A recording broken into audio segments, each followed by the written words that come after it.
మమకారం మనకే సొంతం విడరానిది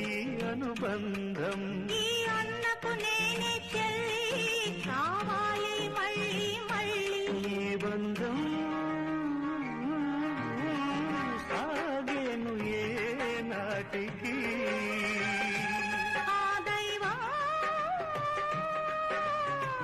దీవించుము మాటికి